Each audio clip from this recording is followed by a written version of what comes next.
Hi అండి. ఈరోజు వీడియోలో కరివేపాకు కారం పొడి ఎలా చేసుకోవాలో చూపించబోతున్నాను. మీకు చాలా పర్ఫెక్ట్గా వస్తుంది. ఇడ్లీ అట్టలోకి చాలా బాగుంటుంది. వేడి వేడి అన్నంలో కరివేపాకు కారం వేసుకుని తింటే ప్రత్యేకంగా చెప్పక్కర్లేదు. మరి సింపుల్ అండ్ సూపర్గా చేసుకుని కరివేపాకు కారం ఎలా చేసుకోవాలో చూద్దాం రండి. ముందుగా స్టవ్ పైన కడాయిని పెట్టి 4 టేబుల్ స్పూన్లు ఆయిల్ని వేసి వేడెక్కనివ్వండి.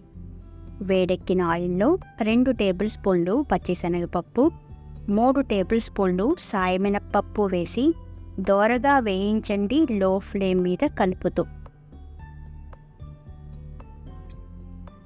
టైం తీసుకుని వేపితే చాలా అరోమేటిక్గా ఉంటుంది పౌడర్.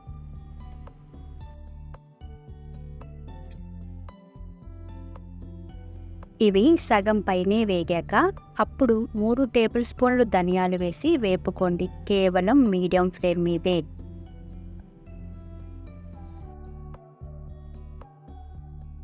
కొత్తగా మన ఛానల్ని ఎవరైనా చూస్తున్నట్లయితే ప్లీజ్ లైక్ చేయండి. మీ లైక్నైతే వృధా కానివ్వను.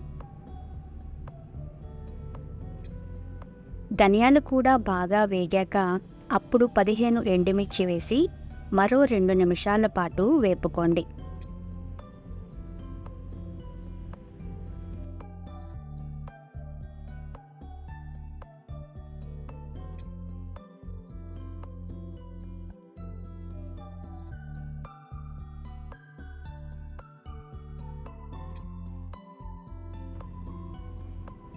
ఎండుమిర్చి కూడా వేగాక 50 గ్రాములు కడిగి ఆరబెట్టినటువంటి కరివేపాకును వేసి వేయించండి. కరివేపాకు ఎక్కువ వేగితే ఆకులోని ఫ్లేవర్ మిస్ అవుతుందని గమనించండి.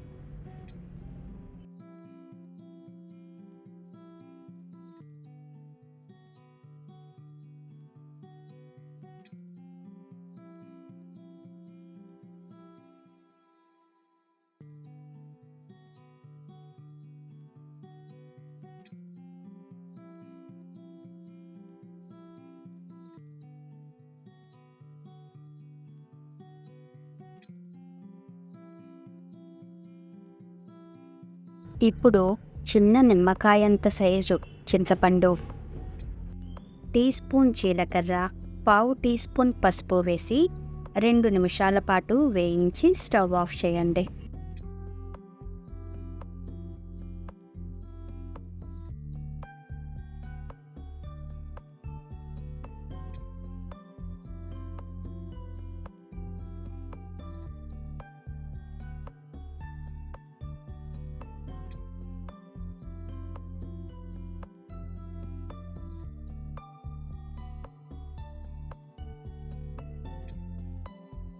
వేయించిన మిశ్రమాన్ని బౌల్లోకి వేసి చల్లారనివ్వండి. అదే ప్యాన్లో ఉంచితే ఆ వేడికి కరివేపాకు రోస్ట్ అయిపోతుందని గుర్తుంచుకోండి. చల్లారిన మిశ్రమాన్ని బ్లెండర్ జార్లో వేసుకోండి.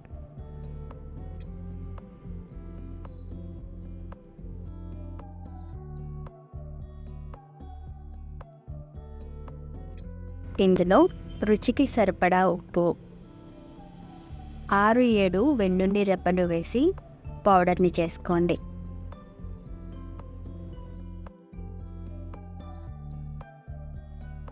అంతేనండి, సింపుల్ అండ్ సూపర్గా చేసుకునే కరివేపాకు కారం పొడి తయారు. ఏంటి, నచ్చిందా? ట్రై చేస్తారా? ఎలా వచ్చిందో కామెంట్ సెక్షన్లో తెలియజేయండి. ఈ వీడియో మీకు నచ్చినట్లయితే లైక్ చేయండి, షేర్ చేయండి, సబ్స్క్రైబ్ చేయండి. Thank you.